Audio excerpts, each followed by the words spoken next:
정말 시장만 갔어? 종수의 날카로운 질문에 미숙이 당황합니다. 당연하죠. 왜 그렇게 물어봐요? 그럼 박철수 씨하고는 언제부터 아는 사이야? 종수의 폭탄 발언에 미숙의 얼굴이 하얗게 변했습니다. 박철수가 누구예요? 모르는 척하지 마. 오늘 커피숍에서 만나는 걸 다 봤어. 종수가 핸드폰에 저장된 사진을 보여주자 미숙이 완전히 당황했습니다. 이건 38년 결혼 생활이 한순간에 무너져 내리는 소리가 들렸습니다.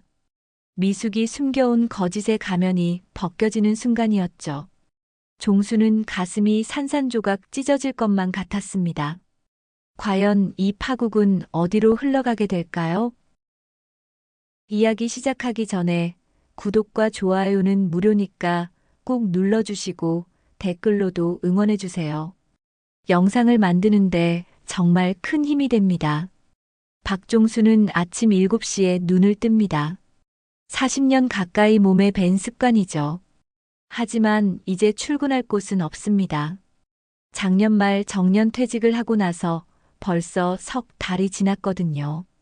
침대에서 일어나 거실로 나오니 아내 미숙이 이미 아침 준비를 하고 있습니다. 그런데 오늘은 분위기가 심상치 않습니다. 여보, 일어났어요? 미숙이 시큰둥하게 인사를 건넵니다. 평소보다 훨씬 차갑거든요. 종수는 고개만 끄덕이고 식탁에 앉습니다. 며느리 지영이 아이를 재우고 부엌에서 나와 인사도 없이 핸드폰만 들여다봅니다. 아들 민호는 벌써 출근 준비로 바쁘다며 아버지와 눈도 마주치지 않습니다. 뭔가 이상합니다. 어제까지도 이렇지 않았는데요. 식탁에 놓인 반찬들을 보니 종수 몫이 없습니다. 밥그릇도 새뿐이네요. 내 밥은? 종수가 조심스럽게 물어봅니다. 미숙이 한숨을 쉬며 대답합니다. 아, 깜빡했네요.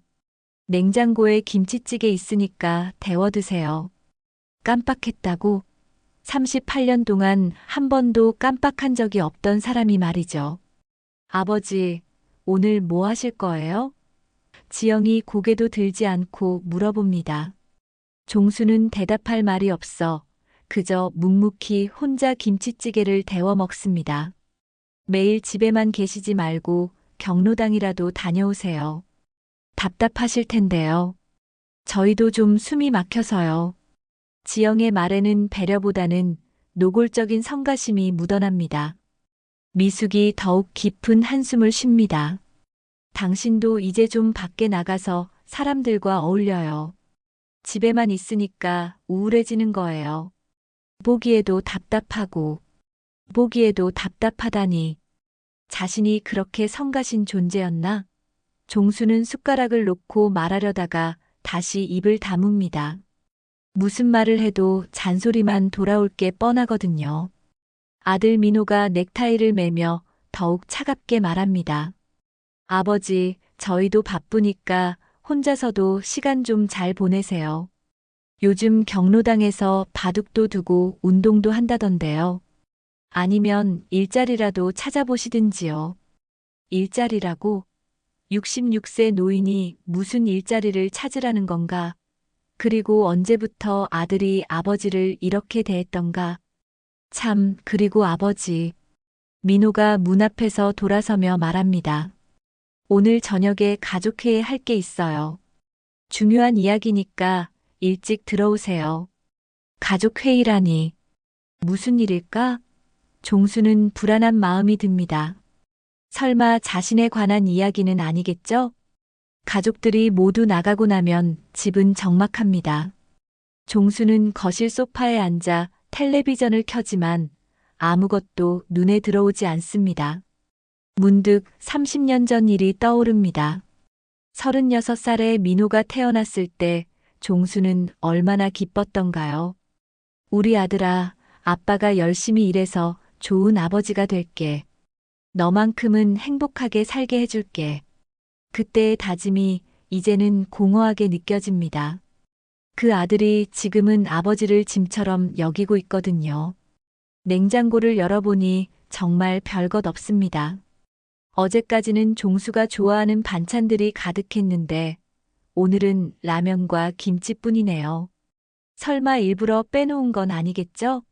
라면을 끓여 먹으면서 종수는 쓴웃음을 짓습니다.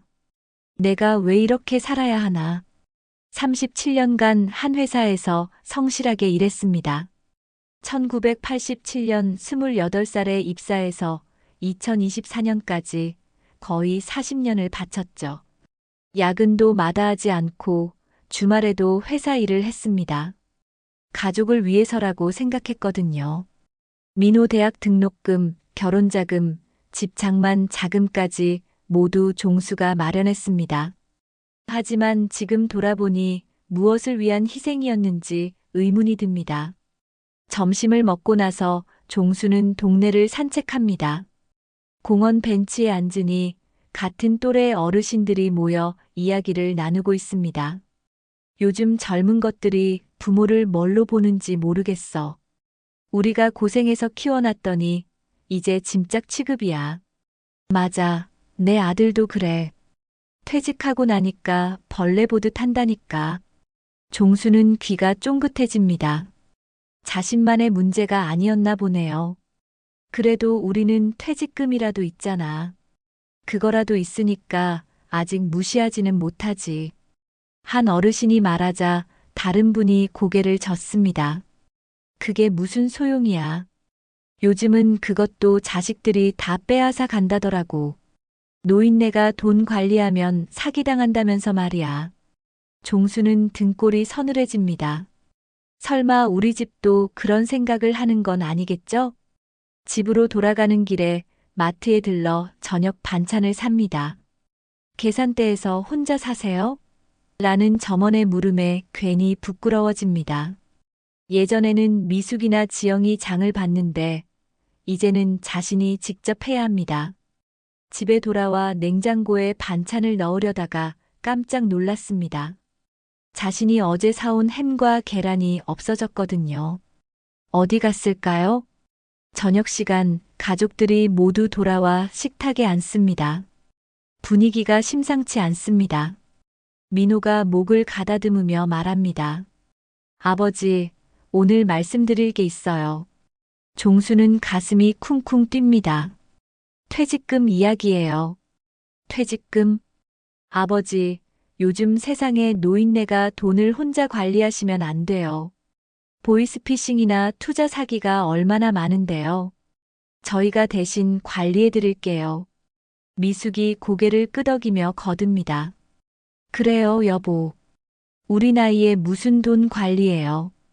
애들한테 맡기는 게 낫죠. 지영이 한마디 더 합니다. 아버지, 이미 아들 명의 통장으로 옮겨놨어요. 필요하시면 말씀하시고요. 이미 옮겨놨다고? 종수는 당황해서 말을 잇지 못합니다. 언제 그런 이야기를 했어? 아버지, 연세도 있으시고 판단력도 흐려지실 수 있잖아요. 미리 조치한 거예요. 그 순간 종수는 깨달았습니다. 자신이 이 집에서 단순한 봉에 불과하다는 걸. 38년간 가족을 위해 살았지만 정작 자신의 목소리는 아무도 듣지 않는다는 걸. 가슴이 답답해진 종수는 자리에서 일어납니다. 잠깐, 바람 좀 쐬고 올게. 동네 포장마차에 들어간 종수는 소주 한 병을 시킵니다. 혼자 술을 마시며 지난 세월을 돌아봅니다. 과연 이게 내가 꿈꿔왔던 노년일까요? 그때 익숙한 목소리가 들립니다. 야, 박종수. 여기서 뭐해?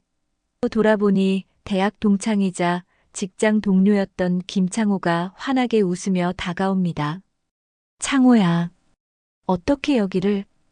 종수는 놀라며 자리를 권합니다. 창호는 주저없이 앉으며 말합니다. 나도 이 동네 살거든. 작년에 이사 왔어.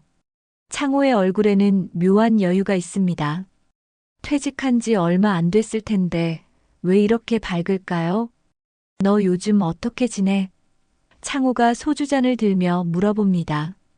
종수는 한숨을 쉽니다. 그냥 그렇게 지내지.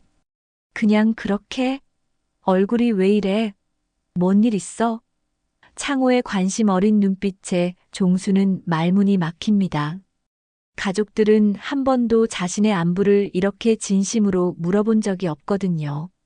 종수는 소주잔을 기울이며 답답한 마음을 털어놓기 시작합니다.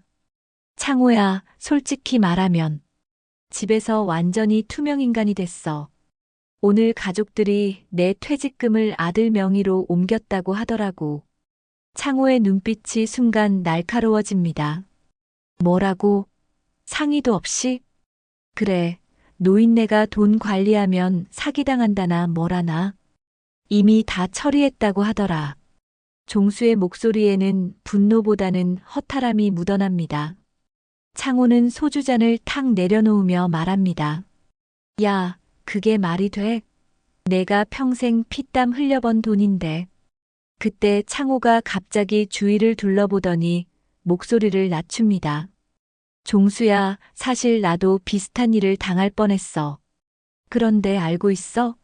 우리가 생각하는 것보다 이런 일이 훨씬 많다고. 무슨 말이야? 요즘 자식들이 부모 재산을 미리 빼돌리는 경우가 엄청 많다는 거야. 특히 부모가 치매 걸리기 전에 미리 처리해버리는 거지. 종수는 등골이 서늘해집니다. 설마 우리 민호가 그런 생각으로. 모르지. 하지만 가능성은 있어. 특히 며느리가 끼어들면 더 그렇고. 창호의 말에 종수는 오늘 있었던 일들이 다시 떠오릅니다. 분명히 지영이 주도하는 분위기였거든요. 그런데 창호야, 너는 요즘 어떻게 지내? 얼굴이 참 밝던데. 종수가 화제를 돌리자 창호의 얼굴에 신비로운 미소가 번집니다. 나는 작년에 인생 최고의 결정을 했어.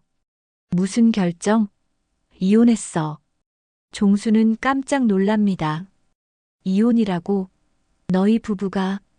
창호와 그의 아내는 모범부부로 소문났거든요. 회사 회식 때마다 아내 자랑을 했던 창호였는데요. 그래, 작년에 깔끔하게 정리했어. 그리고 지금 인생이 완전히 달라졌다고. 창호가 술잔을 채우며 계속 말합니다.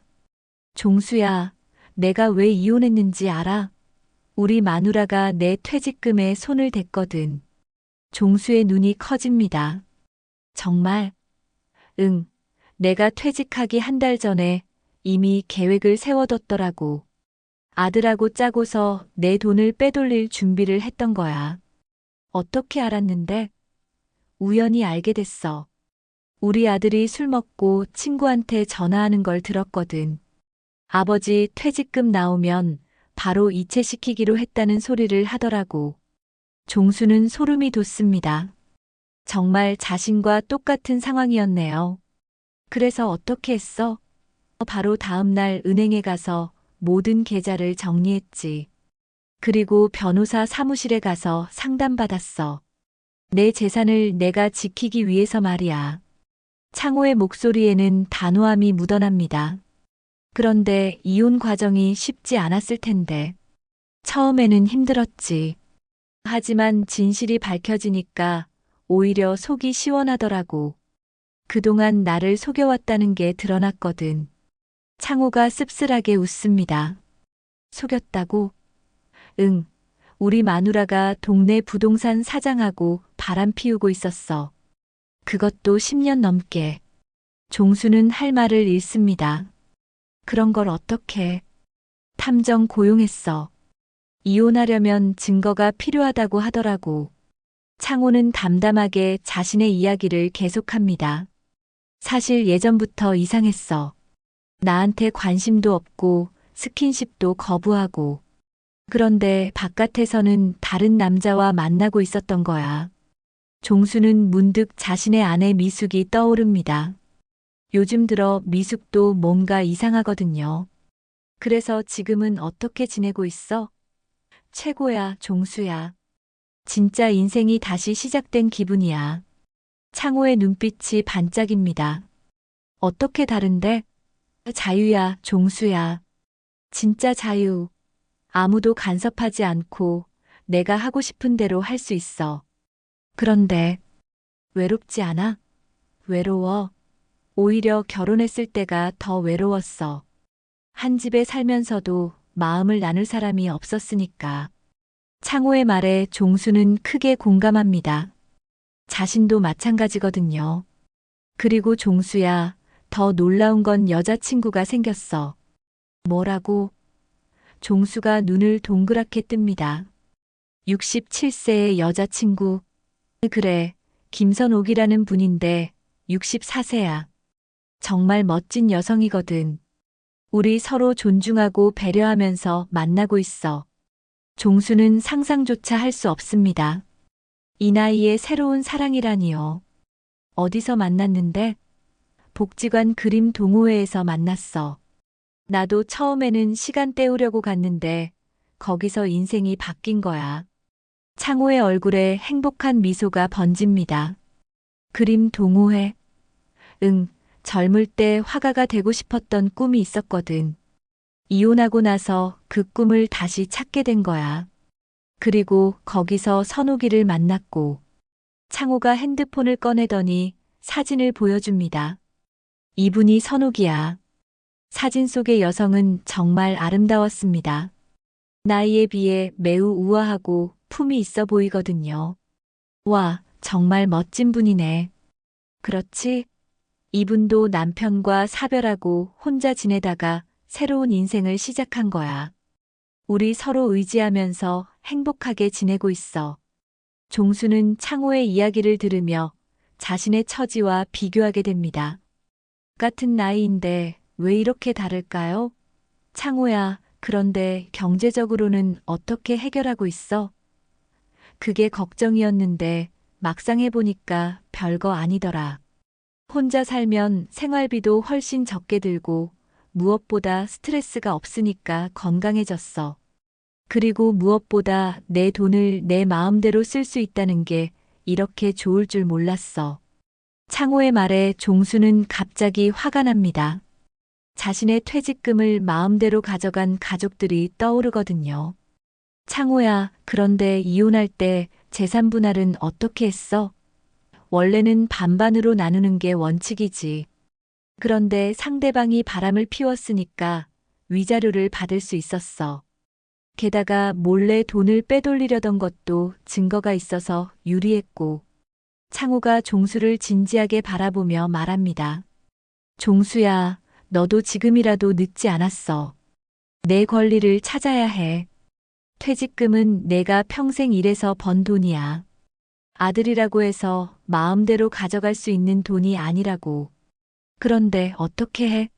이미 옮긴 걸 어떻게 되돌려? 쉽지는 않겠지만 방법이 있어. 일단 은행에 가서 거래 내역부터 확인해 봐. 내 동의 없이 이체한 거라면 충분히 문제 삼을 수 있어. 창호가 더욱 진지한 표정으로 말합니다. 그리고 종수야, 한 가지 더 조심해야 할 게 있어. 뭔데? 혹시 내 아내도 바람 피우고 있는 건 아닐까? 종수는 깜짝 놀랍니다. 미숙이가? 설마. 요즘 부부들이 다 그래. 남편이 퇴직하고 나면 갑자기 냉랭해지고 이혼 이야기가 나오면 재산부터 빼돌리려고 하지. 그리고 대부분 다른 남자가 있어. 창호의 말에 종수는 등골이 서늘해집니다. 두 사람은 밤늦게까지 이야기를 나눴습니다. 헤어질 때 창호가 마지막으로 말합니다. 종수야, 우리 나이가 66, 67이야. 인생이 끝난 게 아니라 새로 시작하는 거야. 앞으로 20년, 30년을 더 살아야 하는데 지금처럼 당하고만 살 거야? 집으로 돌아가는 길에 종수의 마음은 복잡합니다. 창호의 이야기가 계속 머릿속을 맴돕니다. 특히 미숙이 바람 피울 수도 있다는 말이 계속 신경 쓰입니다. 집 앞에 도착했을 때 종수는 결심을 합니다. 내일부터는 뭔가 달라져야겠다고 말이죠. 집에 들어서니 모든 불이 꺼져 있습니다. 가족들은 벌써 잠자리에 든 모양이네요. 종수는 조용히 거실로 들어가 불을 켭니다. 창호와의 대화가 머릿속에서 계속 맴돕니다. 혹시 미숙이도 바람 피우고 있는 건 아닐까?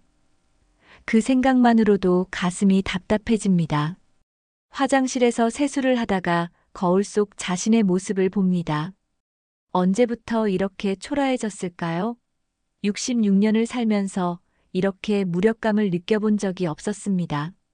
그런데 오늘 창호를 만나면서 뭔가 달라질 수 있다는 희망이 생겼습니다. 다음 날 아침 종수는 평소보다 일찍 일어났습니다. 가족들보다 먼저 일어나 아침 준비를 하면서 마음의 준비도 합니다. 오늘은 달라야 합니다. 더 이상 당하고만 있을 수는 없거든요. 미숙이 부엌으로 나오더니 놀란 표정을 짓습니다. 어머, 여보 벌써 일어나셨어요? 웬일이에요? 종수는 담담하게 대답합니다. 오늘 할 일이 있어서 일찍 일어났어. 무슨 일이요? 미숙의 목소리에 경계심이 느껴집니다. 은행에 다녀오려고. 종수의 말에 미숙의 표정이 순간 굳어집니다. 은행은 왜요? 내 통장 정리 좀 하려고 해. 어제 갑자기 옮겨졌다고 하니까 확인해 봐야겠어. 미숙이 당황하는 표정이 역력합니다. 그럴 필요 없어요. 민호가 다 처리했으니까. 그때 민호가 출근 준비를 하며 거실로 나옵니다. 아버지, 무슨 이야기 하세요? 은행 가겠다고 하시네. 미숙이 재빨리 말합니다. 민호의 얼굴이 굳어집니다. 아버지, 괜히 복잡하게 하지 마세요. 제가 다 관리해드린다고 했잖아요. 관리는 무슨 관리야? 내 돈인데 내가 확인도 못하니? 종수의 목소리가 처음으로 단호해집니다. 가족들이 모두 놀란 표정을 짓습니다. 평소에 온순한 종수가 아니거든요. 지영이 부엌에서 나오더니 상황을 파악하고는 끼어듭니다. 아버지, 요즘 보이스피싱이 얼마나 많은데요. 어르신들이 은행에 자주 가시면 표적이 되기 쉬워요. 표적이라니, 내가 그렇게 만만해 보여? 종수의 반응에 지영이 당황합니다. 그런 뜻이 아니라. 그럼 어떤 뜻이야? 66살 먹은 노인네가 제 정신이 없다는 뜻이지? 종수의 목소리가 높아집니다. 가족들은 이런 종수를 처음 보는 듯 어리둥절합니다. 민호가 시계를 보더니 급하게 말합니다. 아버지, 출근 시간이라 나중에 이야기해요. 괜한 걱정 마시고 집에서 쉬세요. 그리고는 서둘러 집을 나갑니다. 지영도 아이를 재우러 방으로 들어가 버립니다. 미숙이 혼자 남자 종수에게 다가와 말합니다. 여보, 괜히 예민하게 굴지 말아요. 가족인데 뭘 그렇게 의심해요? 의심이라니? 내 돈이 어디로 갔는지 확인하는 게 의심이야? 그러게요. 아들한테 맡겼다니까요. 종수는 미숙의 반응이 이상하다는 걸 느꼈습니다. 왜 이렇게 은행 가는 걸 막으려고 할까요? 당신 혹시 나한테 숨기는 게 있어서 그래? 숨기는 게 뭐 있겠어요? 그냥 괜한 걱정 말라는 거죠. 그날 오후 종수는 혼자 은행에 갔습니다. 창구 직원에게 자신의 계좌 내역을 요청했습니다. 어르신, 계좌번호와 신분증 주세요. 통장을 내밀며 종수는 가슴이 두근거렸습니다. 과연 어떤 일이 벌어졌을까요? 어르신, 이 계좌는 잔액이 거의 없으시네요. 직원의 말에 종수는 깜짝 놀랍니다. 뭐라고요? 퇴직금이 들어왔는데. 아, 여기 보시면 3일 전에 대부분 출금되었습니다. 8천만 원이 이체되었네요. 종수는 어디로 이체되었는지 물어봅니다. 박민호님 명의 계좌로 이체되었습니다. 종수의 가슴이 쿵쾅거립니다. 정말로 아들이 자신의 돈을 가져간 거였습니다. 이체 신청서는 누가 했나요? 박종수님께서 직접 오셔서 하셨다고 되어 있습니다. 제가요? 저는 그런 적 없는데요. 직원이 당황하며 서류를 다시 확인합니다. 이상하네요. 분명히 본인 신청이라고. 잠시만요. 직원이 관리자를 부릅니다. 뭔가 문제가 있는 모양입니다. 관리자가 와서 상황을 확인한 후 말합니다. 어르신, CCTV를 확인해 보겠습니다. 잠시 후 돌아온 관리자의 표정이 심각합니다. 어르신, 3일 전에 오신 분이 어르신이 맞나요? CCTV 화면을 보여주는데 정말 종수의 모습입니다. 이상하네요. 저는 3일 전에 여기 온 적이 없는데. 그때 종수는 깨달았습니다. 3일 전은 자신이 오랜만에 깊게 잠들었던 날입니다. 평소와 다르게 밤늦게까지 잠을 못 이루다가 새벽에 겨우 잠들었거든요. 혹시 가족분 중에 어르신과 비슷하게 생긴 분이 계신가요? 관리자가 물어봅니다. 종수는 생각해 봅니다. 민호는 자신과 많이 닮았지만 나이 차이가 확실합니다. 그런데 잠깐 동네에서 자주 보는 박철수 씨가 자신과 너무 닮았다는 소리를 들었던 기억이 납니다. 관리자님, 이 사람이 정말 저인지 다시 한번 확인해 주실 수 있나요? 물론이죠. 하지만 신분증도 확인했고 서명도 일치합니다. 종수는 소름이 돋습니다. 어떻게 이런 일이 가능할까요? 은행에서 나와 종수는 창호에게 전화를 걸었습니다. 창호야, 큰일 났어. 정말 내 돈을 누군가가 훔쳐갔어. 뭐라고? 어떻게 된 일이야? 종수는 은행에서 있었던 일을 자세히 이야기했습니다. 야, 그거 완전히 사기야. 신분 도용이라고. 창호의 목소리가 격앙됩니다. 어떻게 해야 하지? 일단 경찰서에 신고해야 해. 그리고 변호사 상담도 받아봐야겠어. 그날 저녁 집으로 돌아온 종수는 가족들과 마주 앉았습니다. 오늘 은행에 다녀왔어요. 가족들의 표정이 일제히 굳어집니다. 그래서 뭘 확인했는데요? 민호가 조심스럽게 물어봅니다. 내가 언제 은행에 가서 돈을 이체했나? 종수의 질문에 모두가 당황합니다. 무슨 말씀이세요? 3일 전에 내가 직접 은행에 가서 8천만 원을 이체했다고 하던데 나는 그런 적이 없는데. 미숙이 얼굴이 하얗게 변합니다. 그럼 누가? 그러게 말이야. 누가 내 이름으로 그런 일을 했을까? 종수의 눈빛이 날카로워집니다. 가족들은 서로 눈치를 보며 아무 말도 하지 못합니다. 혹시 아는 사람이 있어? 종수의 질문에 침묵만이 흐릅니다. 그때 지영이 갑자기 일어나며 말합니다. 아버지, 그냥 결과가 같은데 뭘 그렇게 따져요? 어차피 민호 오빠 통장으로 옮기려던 거잖아요. 결과가 같다고? 종수의 목소리가 높아집니다. 내 돈을 훔쳐간 게 결과가 같다는 거야? 이때 민호가 끼어듭니다. 아버지, 훔쳤다는 표현은 너무하시네요. 저희가 관리해드린다고. 관리가 아니라 도둑질이지. 종수가 처음으로 목소리를 높입니다. 내 동의도 없이 내 돈을 가져간 게 도둑질이 아니면 뭐야? 가족들은 이런 종수를 본 적이 없어서 모두 당황합니다. 그때 미숙이 갑자기 울음을 터뜨립니다. 당신 정말 너무해요. 가족끼리 도둑질이라니. 하지만 종수는 더 이상 흔들리지 않습니다. 창호의 말이 생각나거든요. 우리 나이가 66, 67이야. 더 이상 당하고만 살 거야? 내일 경찰서에 신고해야겠어. 종수의 선언에 가족들이 모두 놀랍니다. 아버지, 설마. 설마가 아니라 정말이야. 이건 명백한 사기야.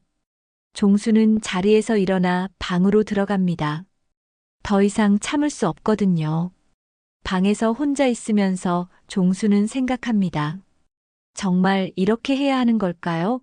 하지만 더 이상 가만히 있을 수는 없습니다. 자신의 인생을 되찾아야 합니다. 그리고 진실을 밝혀내야 합니다. 다음 날 아침 종수는 일찍 일어나 경찰서에 갈 준비를 합니다.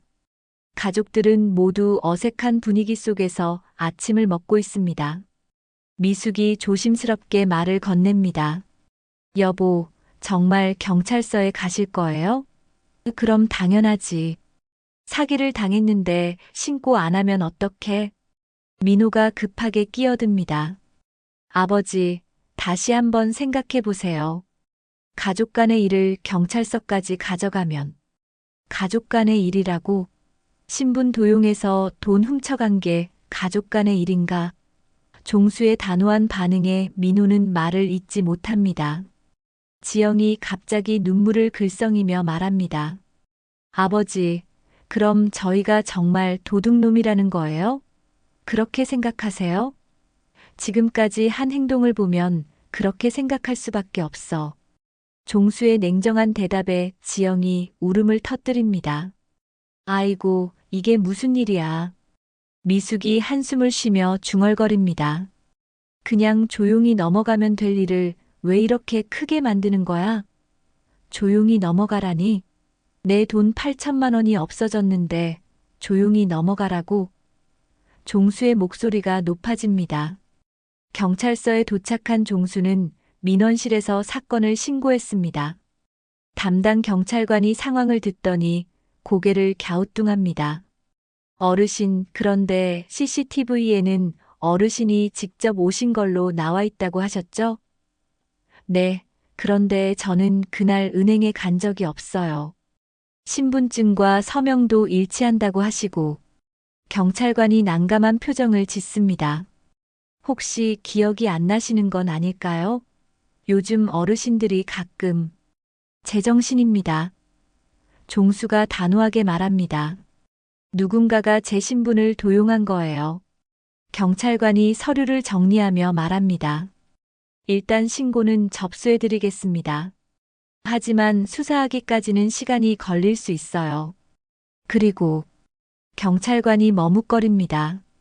가족 간의 일이라면 민사로 해결하시는 게 나을 수도 있고요. 가족이라고 해서 범죄가 용서되나요? 종수의 반문에 경찰관은 할 말을 잃습니다. 아니요, 그런 건 아니지만 일단 수사해 보겠습니다. 종수는 신고를 마치고 경찰서를 나왔습니다. 뭔가 찝찝한 기분이 듭니다. 집으로 돌아가는 길에 창호에게 전화를 걸었습니다. 창호야, 경찰서에 신고하고 왔어. 어떻게 됐어? 일단 접수는 했는데 가족 간의 일이라고 하면서 좀 미적지근하더라고. 그럴 줄 알았어. 경찰도 가족 분쟁에는 소극적이거든. 그럼 어떻게 해야 하지? 변호사를 만나봐야 해. 내가 이혼할 때 도움받은 변호사가 있거든. 내일 함께 가자. 창호의 제안에 종수는 고개를 끄덕입니다. 뭔가 희망이 보이는 것 같습니다. 그날 오후 동네에서 충격적인 소문이 돌기 시작했습니다. 박종순의 집안이 난리 났다더라. 뭔 일인데? 아버지가 아들을 도둑놈이라고 경찰서에 신고했다나? 이웃들이 수군거리기 시작했습니다. 마트에 장을 보러 간 종수는 시선을 느꼈습니다. 사람들이 자신을 보며 수군거리고 있는 것 같습니다. 계산대에서 아는 아주머니가 조심스럽게 물어봅니다. 종수 씨, 요즘 집안에 무슨 일 있어요? 별일 없어요. 종수는 대답을 피하려 하지만 아주머니는 계속 묻습니다. 아들하고 싸웠다던데. 그래도 가족인데 너무 심하게 하지 마세요. 아주머니의 말에 종수는 화가 납니다. 심하게요? 제가 뭘 심하게 했다는 거예요? 아이고, 그냥 하는 소리예요. 화내지 마세요. 집으로 돌아오니 미숙이 전화 통화를 하고 있습니다. 응, 맞아. 완전히 돌았나 봐. 이런 창피한 일이 어디 있어? 미숙이 종수를 보자 급하게 전화를 끊습니다. 누구랑 통화했어? 그냥 언니랑. 내 이야기 하고 있었어? 무슨 소리야? 그냥 안부 묻는 거였어. 미숙이 시선을 피합니다. 종수는 확신했습니다. 분명히 자신에 대한 험담을 하고 있었을 거예요. 저녁 시간 민호가 퇴근해서 돌아왔습니다. 얼굴이 상당히 어둡습니다. 아버지, 회사에서 다들 알고 있더라고요. 뭘 안다는 거야? 아버지가 저를 경찰서에 신고했다는 거요. 완전히 창피해서 어떻게 회사 다닐지 모르겠어요. 창피하면 처음부터 그런 짓을 하지 말았어야지. 종수의 대답에 민호가 화를 냅니다. 그런 짓이라니요. 저희가 아버지를 위해서 한 일인데, 날 위해서라고. 내 동의도 없이 내 돈을 가져간 게 나를 위해서라고. 지영이 끼어들며 흐느낍니다. 아버지, 정말 너무해요. 저희가 언제 아버지한테 못했다고 이렇게까지 하세요? 못했다고? 지금까지 얼마나 무시했는데 못한 게 없다고 해. 종수의 반박에 지영은 더욱 울음을 터뜨립니다. 그때 미숙이 갑자기 폭발합니다. 당신 정말 미쳤어요? 동네 사람들이 다 우리 집안 욕하고 있는데 이제 어떻게 사람들 얼굴을 봐요? 그깟 얼굴이 중요해. 진실이 중요해. 진실이 뭐가 중요해. 체면이 더 중요하다고. 종수는 미숙의 반응에서 뭔가 이상함을 느꼈습니다. 왜 이렇게 과민하게 반응할까요? 당신 혹시 숨기는 게 더 있는 거 아니야? 숨기는 게 뭐 있다는 거야? 미숙이 더욱 격하게 반응합니다. 다음 날 종수는 창호와 함께 변호사 사무실을 찾았습니다. 김 변호사는 상황을 듣더니 심각한 표정을 짓습니다. 이건 명백한 사기입니다. 신분 도용에 문서 위조까지 했네요. 정말 고소할 수 있나요? 물론입니다. 가족이라고 해서 예외는 없어요.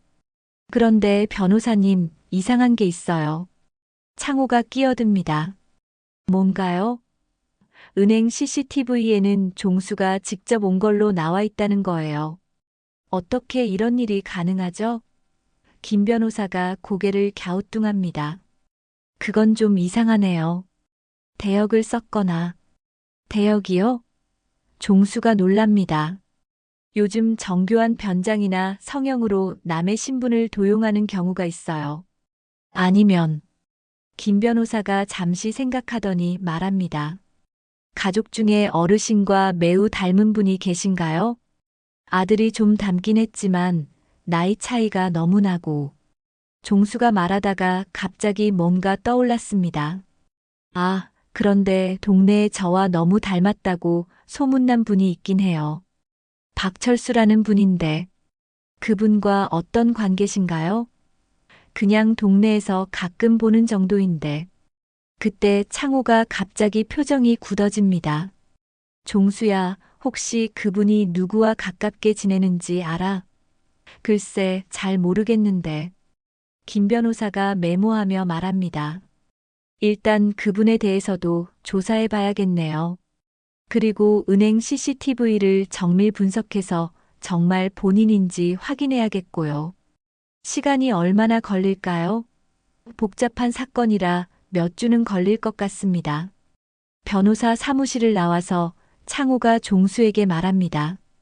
종수야, 그 박철수라는 사람에 대해 더 알아봐야겠어. 뭔가 수상해. 왜? 만약 그 사람이 너 대신 은행에 갔다면 누군가가 사주했을 가능성이 높거든. 누가 사주했다는 거야? 아직은 확실하지 않지만 내 가족 중 누군가일 수도 있어. 창호의 말에 종수는 등골이 서늘해집니다. 정말 가족 중 누군가가 이런 일을 꾸몄다는 건가요? 그날 저녁 집으로 돌아온 종수는 가족들을 유심히 관찰했습니다. 누군가는 거짓말을 하고 있습니다. 그런데 누가 주범일까요? 민호일까요? 지영일까요? 아니면 미숙일까요? 종수의 머릿속이 복잡해집니다. 밤에 잠자리에 들면서 종수는 생각합니다. 과연 이 집에서 누구를 믿을 수 있을까요? 그리고 진실은 무엇일까요? 하나씩 밝혀지고 있는 거짓말들 속에서 종수는 더욱 혼란스러워집니다. 며칠이 지나도 수사는 별다른 진전이 없었습니다. 종수는 매일 불안한 마음으로 변호사의 연락을 기다렸지만 좋은 소식은 들려오지 않았습니다. 오히려 동네 사람들의 시선만 더욱 차가워져 갔습니다.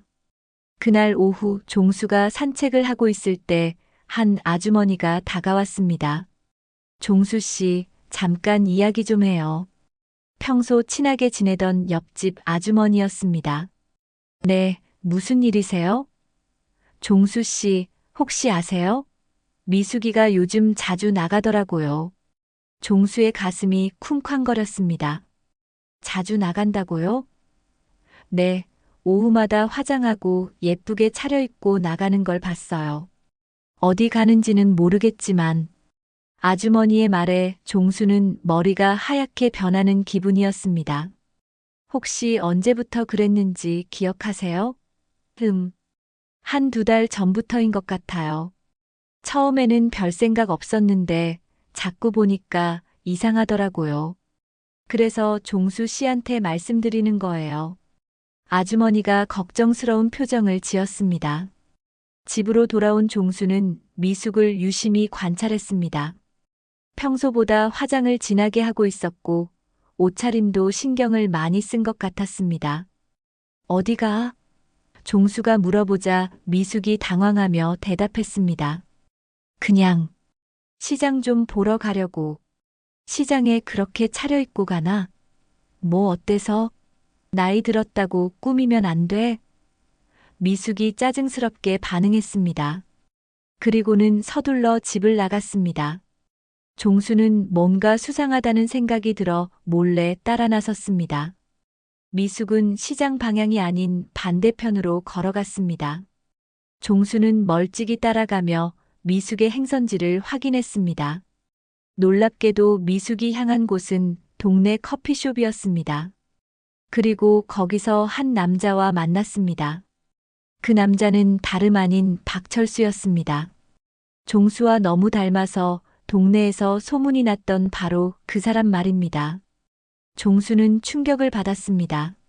미숙이 박철수와 만나고 있었던 거였습니다. 그것도 아주 친밀한 모습으로 말이죠. 종수는 커피숍 밖에서 두 사람을 지켜봤습니다. 미숙과 박철수는 손을 잡고 다정하게 대화를 나누고 있었습니다. 그리고 박철수가 미숙의 뺨에 키스까지 했습니다. 종수는 현실을 믿을 수 없었습니다. 설마 미숙이 정말 바람을 피우고 있었던 건가? 창호의 말이 떠올랐습니다.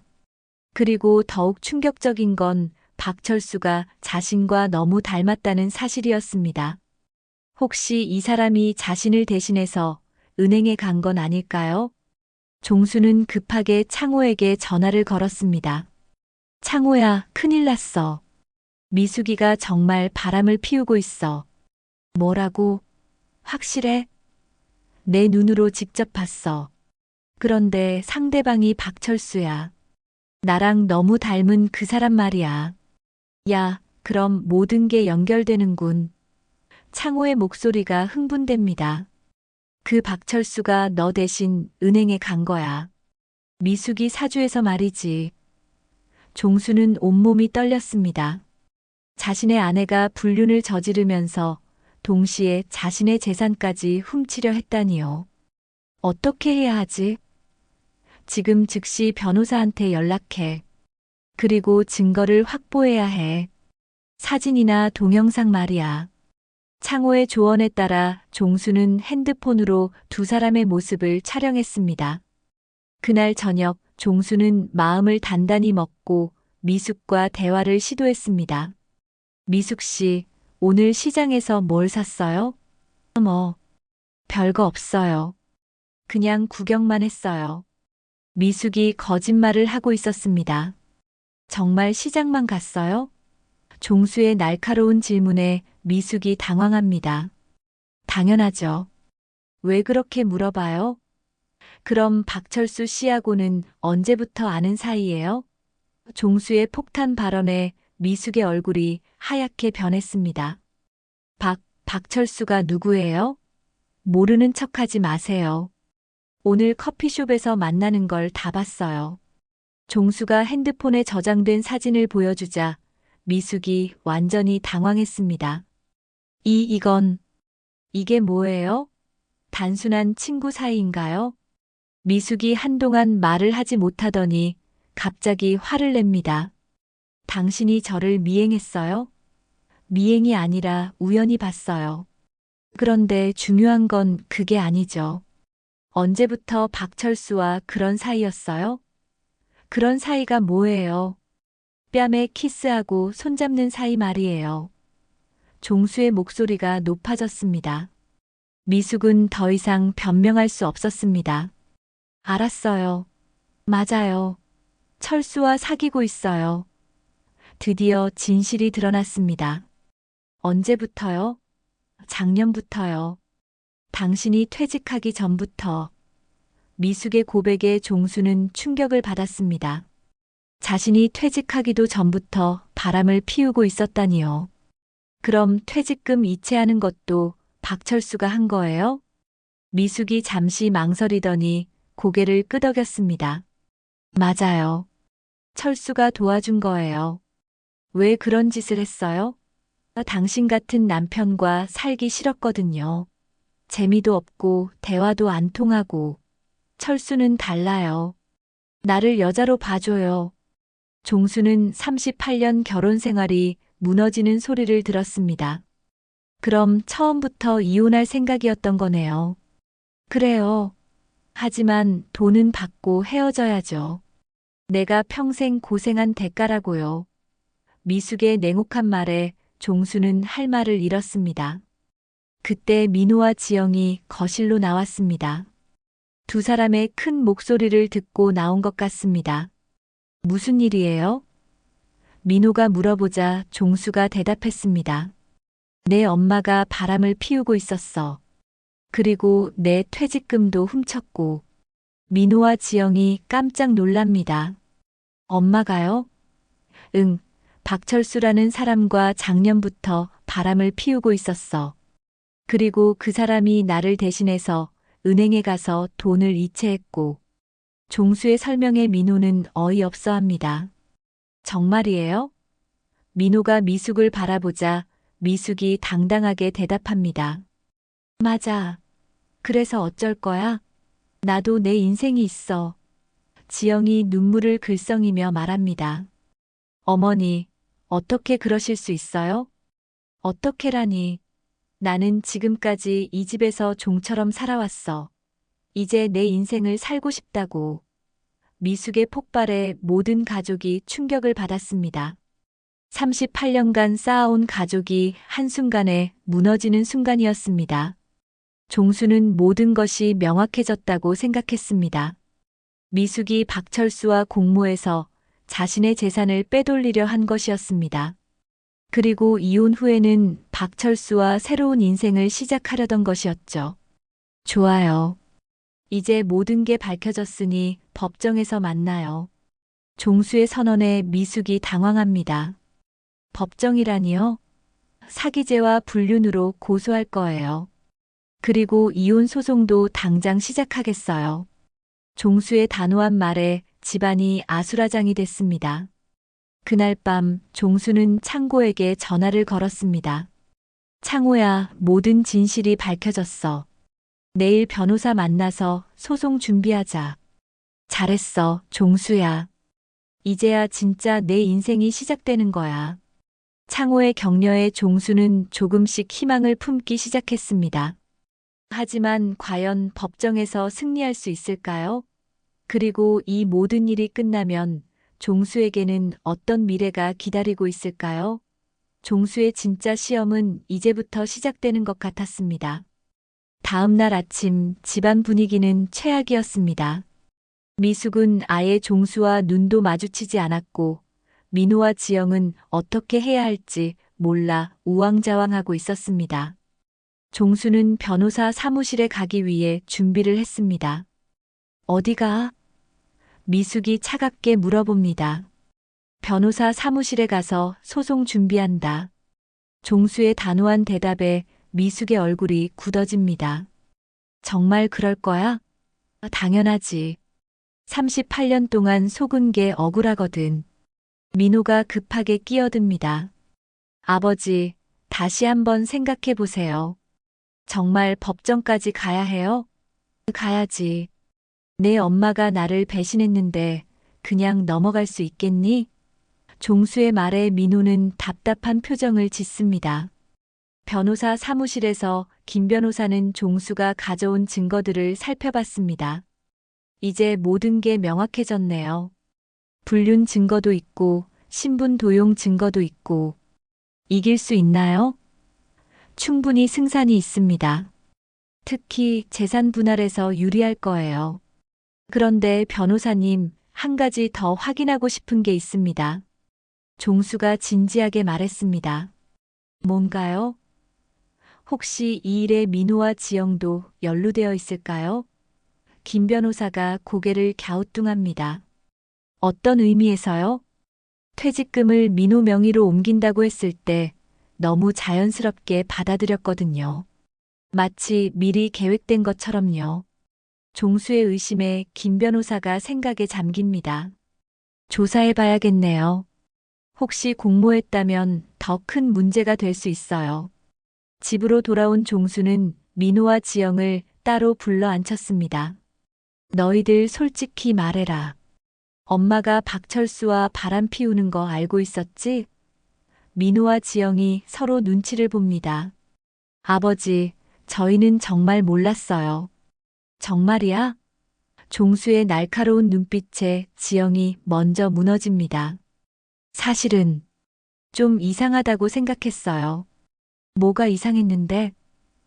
어머니가 요즘 너무 예쁘게 꾸미고 다니셔서. 그리고 핸드폰도 자주 보시고. 민호도 마지못해 입을 엽니다. 저도 한번 어머니가 누군가와 통화하는 걸 들었어요. 목소리가 너무 다정해서 이상했거든요. 그런데 왜 나한테 말하지 않았어? 그냥 확실하지 않으니까요. 종수는 화가 났지만 일단 참았습니다. 그럼 퇴직금을 민호 명의로 옮기자는 건 누가 먼저 제안했어? 그건 민호가 망설입니다. 엄마였어요. 엄마가 아버지 몰래 먼저 저한테 말씀하셨어요. 뭐라고 했는데? 아버지가 나이 드시면 판단력이 흐려질 수 있으니까 미리 준비하자고.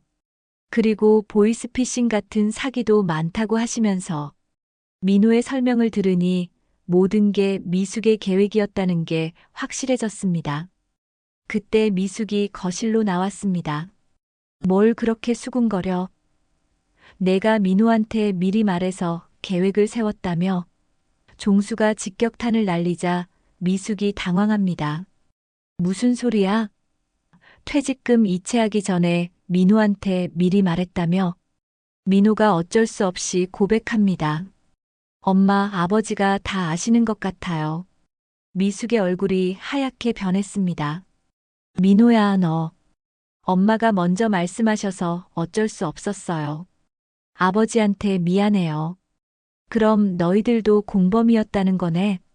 종수의 말에 지영이 울음을 터뜨립니다. 아버지, 저희는 정말 어머니를 위해서 한 거예요. 나를 위해서라고. 어머니가 그렇게 말씀하셔서 아버지가 혼자 계시면 외롭고 힘들 거라고. 종수는 웃음이 나왔습니다. 외롭고 힘들다고? 그래서 내 돈을 훔쳐간 거야? 훔쳤다는 게 아니라. 그럼 뭐야? 관리해 드리려고. 지영의 변명에 종수는 고개를 저었습니다. 좋아.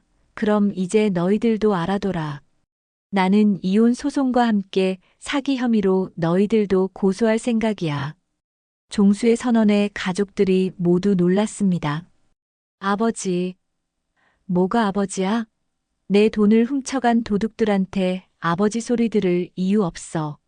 미숙이 갑자기 폭발했습니다. 도둑이라니. 당신이 번 돈이지만 내가 평생 뒷바라지한 돈이기도 해. 뒷바라지라고? 내가 언제 뒷바라지했어? 빨래, 청소, 요리 다 누가 했는데. 그건 부부의 의무지. 뒷바라지가 아니야. 의무라고? 그럼 내 인생은 뭐야? 나는 평생 당신 종노릇만 하고 살아야 해. 미숙의 절규에 종수가 냉정하게 대답합니다. 그럼 이혼하면 되지. 바람 피우면서까지 내 곁에 있을 이유는 없잖아. 그때 박철수에게서 미숙의 핸드폰으로 전화가 왔습니다. 미숙이 당황하며 전화를 받으려 하자 종수가 빼앗았습니다. 여보세요? 미숙이 아니네요. 누구세요? 박종수입니다. 미숙이 남편이에요. 전화 너머 박철수의 목소리가 떨렸습니다. 아, 그게 박철수 씨죠? 우리 만날 필요가 있겠네요. 만날 게 뭐 있습니까? 내 명의로 은행에 가서 돈을 빼낸 이야기 말이에요. 그건 내일 오후 2시에 동네 공원으로 나오세요. 안 나오면 바로 경찰서에 신고할 거니까요. 종수가 일방적으로 말하고 전화를 끊었습니다. 미숙이 핸드폰을 돌려달라며 소리쳤지만 종수는 무시했습니다. 당신 뭐 하는 거야? 증거인멸 방지야. 이 핸드폰도 증거거든. 종수의 단호한 모습에 미숙은 할 말을 잃었습니다. 그리고 너희들도 알아둬. 내일 박철수를 만나고 나면 모든 걸 정리할 거야. 민호가 절망적인 표정으로 말합니다. 아버지, 정말 저희를 고소하실 거예요? 당연하지. 공범인데 빠질 이유가 있어? 하지만은 없어. 너희들이 선택한 길이니까 책임져. 그날 밤 종수는 창호에게 전화를 걸었습니다. 창호야, 내일 박철수를 만나기로 했어. 혼자 만날 거야? 응. 위험할 수 있어. 내가 함께 가자. 고마워.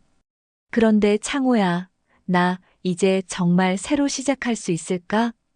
당연하지. 이 모든 일이 끝나면 진짜 자유로운 인생이 기다리고 있어. 그리고 말인데, 창호가 조심스럽게 말합니다. 뭔데? 우리 복지관 그림 동호회에 한번 와봐. 거기서 좋은 사람들 많이 만날 수 있어. 그림이라. 종수는 젊었을 때 그림 그리기를 좋아했던 기억이 떠올랐습니다. 한번 생각해 볼게. 종수야, 66세는 끝이 아니라 새로운 시작이야.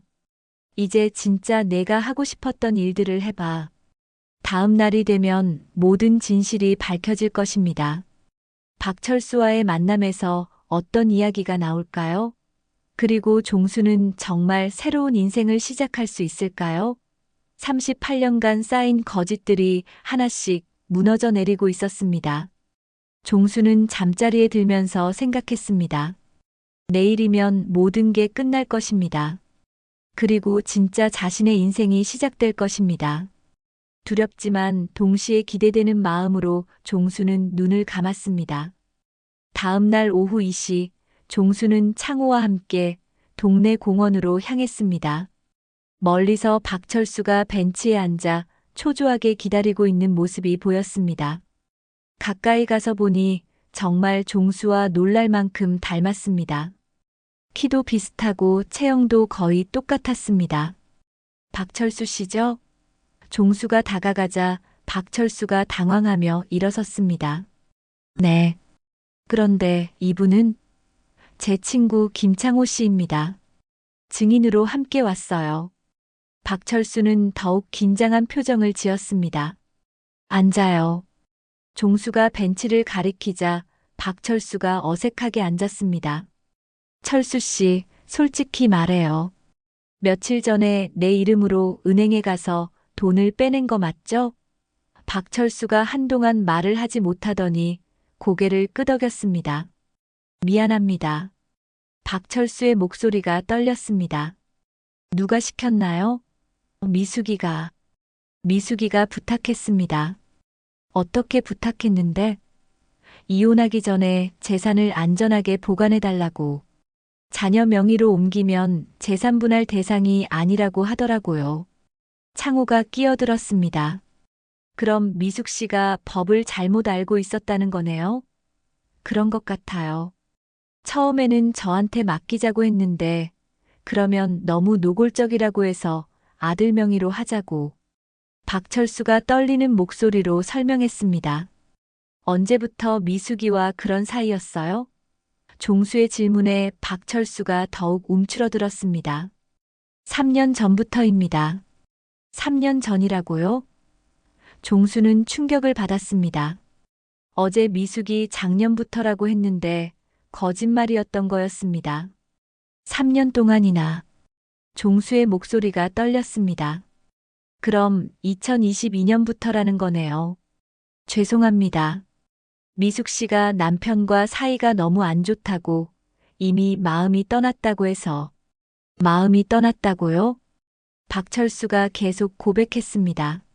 미숙 씨가 말하기를 종수 씨는 재미없는 사람이고 대화도 안 통한다고.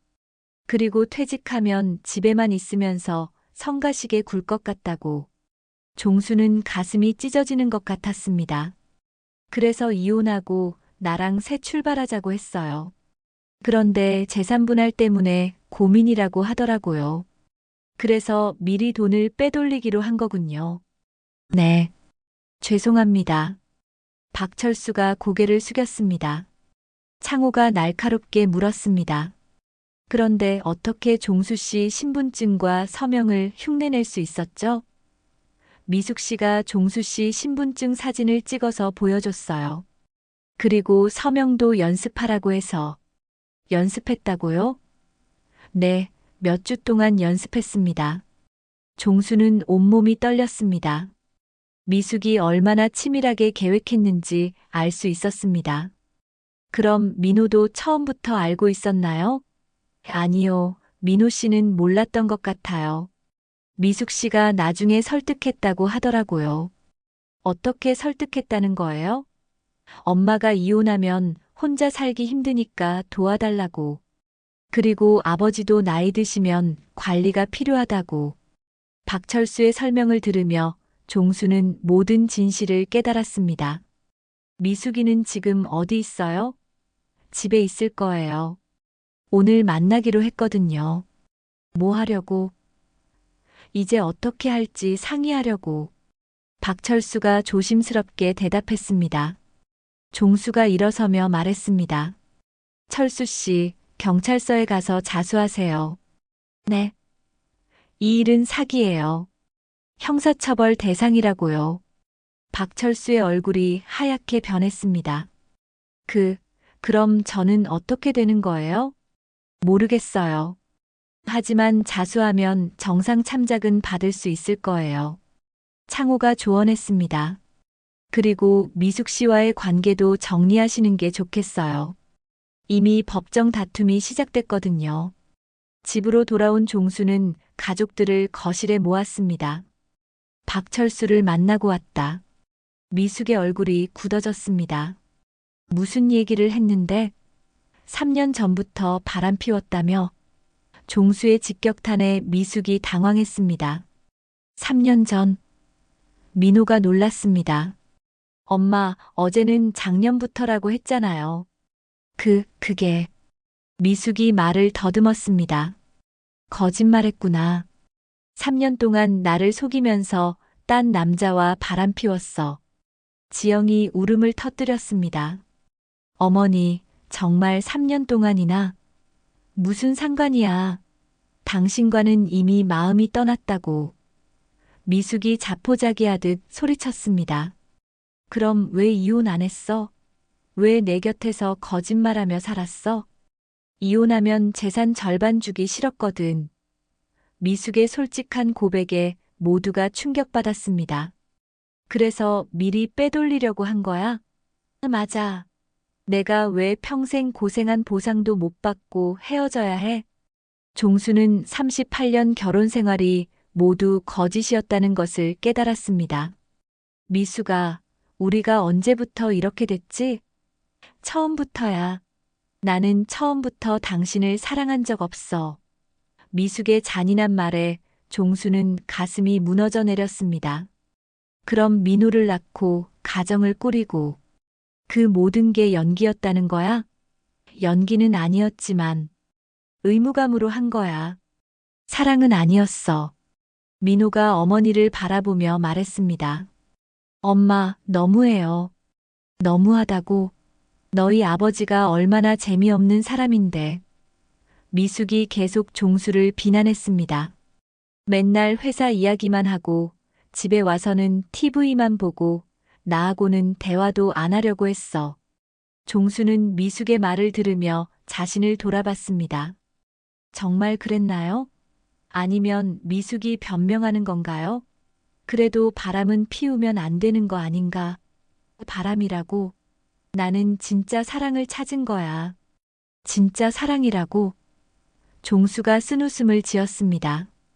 그 진짜 사랑하는 사람과 함께 내 돈을 훔쳐간 거야? 훔쳤다는 게 아니라. 그럼 뭐야? 사기 아니야? 그때 종수의 핸드폰이 울렸습니다. 변호사에게서 온 전화였습니다. 종수 씨, 좋은 소식이 있어요. 박철수 씨가 경찰서에 자수했어요. 그리고 모든 걸 자백했다고 하네요. 종수는 안도감이 들었습니다. 그리고 한 가지 더요. 민호 씨 계좌의 돈도 회수할 수 있을 것 같아요. 사기로 이체된 돈이라 원상 회복이 가능하거든요. 전화를 끊고 나서 종수가 가족들에게 말했습니다. 박철수가 자수했어. 그리고 돈도 되찾을 수 있을 것 같아. 미숙의 얼굴이 절망적으로 변했습니다. 그럼 이제 어떻게 되는 거야? 법정에서 만나자. 이혼 소송과 함께 사기 혐의로 고소할 거야. 종수는 자리에서 일어나며 마지막으로 말했습니다. 38년 동안 고마웠어. 하지만 이제는 끝이야. 각자 살 길을 찾자. 그리고는 방으로 들어가 짐을 싸기 시작했습니다. 새로운 인생을 시작할 때가 된 것입니다. 석 달 후 법정에서 모든 것이 끝났습니다. 미숙은 사기 혐의로 실형을 선고받았고 박철수도 공범으로 처벌을 받았습니다. 퇴직금 8천만 원은 모두 종수에게 돌아왔고 이혼 소송에서도 종수가 완전히 승리했습니다. 미숙의 불륜과 사기 때문에 재산 분할에서도 종수가 대부분을 가져갈 수 있었습니다. 하지만 승리의 기쁨은 오래가지 않았습니다. 집으로 돌아온 종수는 깊은 허탈감에 빠졌습니다. 38년간 쌓아온 가정이 완전히 무너진 현실 앞에서 무엇을 해야 할지 몰랐습니다. 내가 정말 그렇게 재미없는 남편이었나? 하는 자괴감이 밀려왔습니다. 민호와 지영은 어머니의 실형 선고 후 종수를 찾아왔습니다. 아버지, 정말 죄송해요. 민호가 무릎을 꿇으며 말했습니다. 저희가 엄마 편만 들어서 아버지 마음을 생각하지 못했어요. 지영도 눈물을 흘리며 사과했습니다. 아버지, 용서해 주세요. 저희가 너무 어리석었어요. 일어나라, 민호야. 종수가 아들을 일으켜 세웠습니다. 너희들도 피해자야. 엄마에게 속은 거잖아. 하지만 저희가 아버지를 의심했잖아요. 그래도 너희는 내 자식이야. 미워할 수 없어. 종수의 말에 민호와 지영은 더욱 눈물을 흘렸습니다. 하지만 용서는 했지만 상처는 쉽게 아물지 않았습니다. 종수는 빈집에서 혼자 지내면서 깊은 우울감에 빠졌습니다. 거울을 볼 때마다 나는 정말 사랑받을 가치가 없는 사람인가? 라는 생각이 들었습니다. 미숙의 말들이 계속 머릿속을 맴돌았습니다. 창호가 자주 찾아와 종수를 위로했습니다. 종수야, 너는 잘못한 게 없어. 미숙이가 잘못된 거야. 그런데 창호야, 미숙이 말이 맞는 것 같아. 나는 정말 재미없는 사람이야. 38년 동안 아내를 행복하게 해주지 못했어. 종수의 자책에 창호가 화를 냈습니다. 그게 무슨 소리야. 내가 얼마나 성실하게 살았는데. 가족을 위해 얼마나 희생했는데. 하지만 결국 아내는 날 떠났잖아. 그건 미숙이 문제야. 내가 부족해서가 아니라 미숙이 욕심이 많았던 거야. 창호의 위로에도 종수의 마음은 쉽게 달래지지 않았습니다. 한 달이 더 지나자 종수는 거의 집 밖으로 나오지 않았습니다. 민호와 지영이 걱정되어 자주 찾아왔지만 종수는 점점 말수가 줄어들었습니다.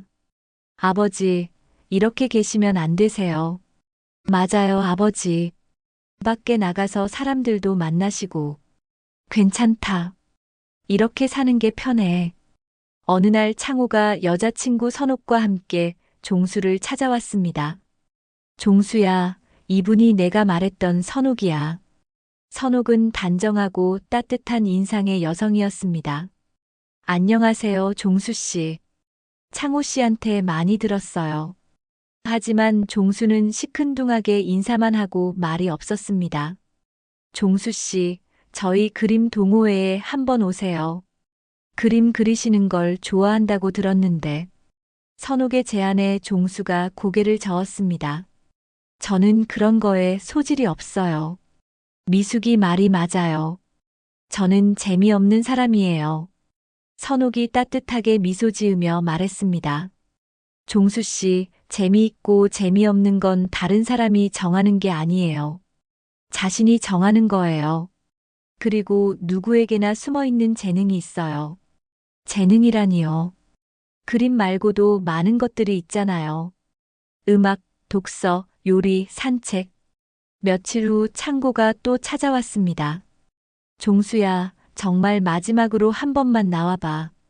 복지관에 가면 내 또래 사람들이 많아. 다들 비슷한 경험을 한 사람들이야. 비슷한 경험? 이혼, 배신, 외로움. 다들 그런 걸 겪고 새로 시작한 사람들이야. 결국 종수는 창호의 끈질긴 설득에 복지관을 따라갔습니다. 그림 동호회 모임에는 정말 다양한 사람들이 있었습니다. 어서 오세요.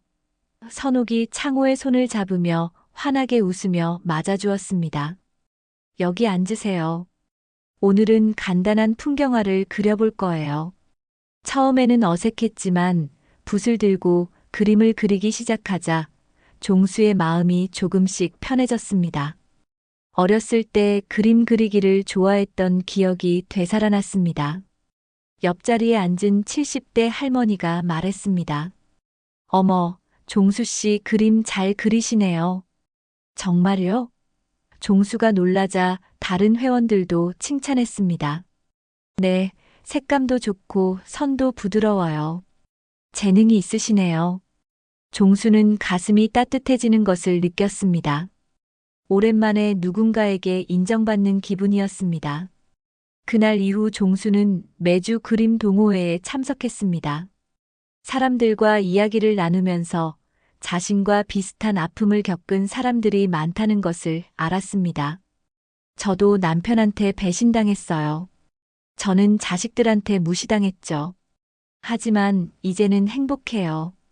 새로운 취미도 생기고 좋은 사람들도 만나고. 한 달 후 종수는 창호 부부와 함께 차를 마시며 이야기를 나누고 있었습니다. 종수야, 많이 밝아졌네. 맞아요, 종수 씨. 처음 봤을 때와 완전히 달라졌어요. 선옥이 창호의 어깨에 기대며 말했습니다. 그림을 다시 시작하게 해주셔서 고마워요. 종수야, 너는 정말 재미없는 사람 아니야. 창호가 진지하게 말했습니다. 미숙이가 잘못 본 거야. 너는 따뜻하고 성실한 사람이거든. 맞아요. 그리고 그림도 정말 잘 그리시고 사람들하고 대화할 때도 재미있으세요. 선옥이 거들었습니다. 석 달 후 종수는 복지관에서 첫 개인 그림 전시회를 열었습니다. 종수 씨의 새로운 시작이라는 제목이었습니다. 민호와 지영이 꽃다발을 들고 왔습니다. 아버지, 정말 자랑스러워요. 그림이 이렇게 아름다울 줄 몰랐어요.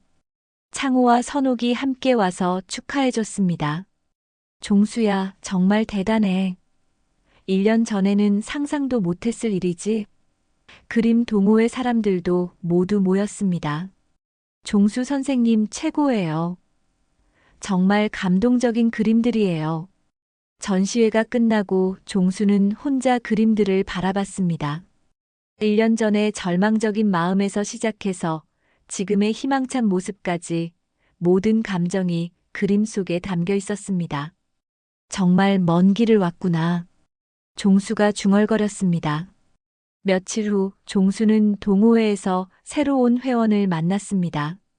60대 후반의 남성으로 최근에 아내와 이혼했다고 했습니다.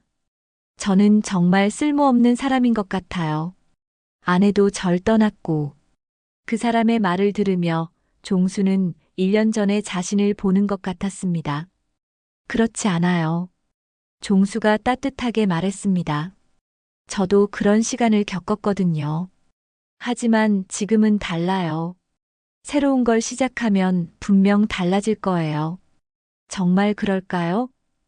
네, 저를 보세요. 66세에 그림을 다시 시작했는데 이렇게 전시회까지 열었잖아요.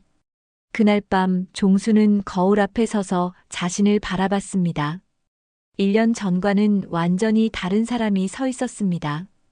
눈빛도 밝아졌고 표정도 한층 부드러워졌습니다. 나는 재미있는 사람이야. 나는 가치 있는 사람이야. 종수가 자신에게 말했습니다. 창밖으로 보이는 달빛이 유난히 밝았습니다. 내일은 또 새로운 그림을 그려야겠습니다. 동호회에서 야외 사생 활동도 하기로 했거든요. 66세에 시작된 종수의 새로운 인생은 이제 막 꽃 피우기 시작했습니다. 미수가 고마워. 내 덕분에 진짜 나를 찾을 수 있었어. 종수가 창밖을 바라보며 중얼거렸습니다. 더 이상 원망도 없고 분노도 없었습니다. 오히려 감사한 마음이 들었습니다. 그 모든 고통이 있었기에 지금의 평온함이 더욱 소중하게 느껴졌거든요. 종수는 책상 위에 놓인 내일 그릴 스케치북을 바라봤습니다. 아직 아무것도 그려지지 않은 하얀 종이가 무한한 가능성을 품고 있는 것처럼 보였습니다. 마치 자신의 앞으로 남은 인생처럼 말이죠. 66세, 아직 늦지 않았습니다. 아니, 이제야 진짜 시작인 것 같았습니다. 종수는 환한 미소를 지으며 불을 껐습니다. 내일도 새로운 하루가 기다리고 있었거든요. 오늘 이야기 마음에 와닿으셨나요? 혹시 다 들으셨다면 잘 들었습니다라는 한마디만 남겨주시면 큰 힘이 됩니다. 여러분의 하루에도 따뜻한 햇살 같은 순간들이 가득하길 바래요. 구독과 좋아요는 저에게 큰 힘이 됩니다. 다음 시간에는 더 깊고 감동적인 이야기로 찾아뵙겠습니다. 오늘도 함께 해주셔서 감사합니다.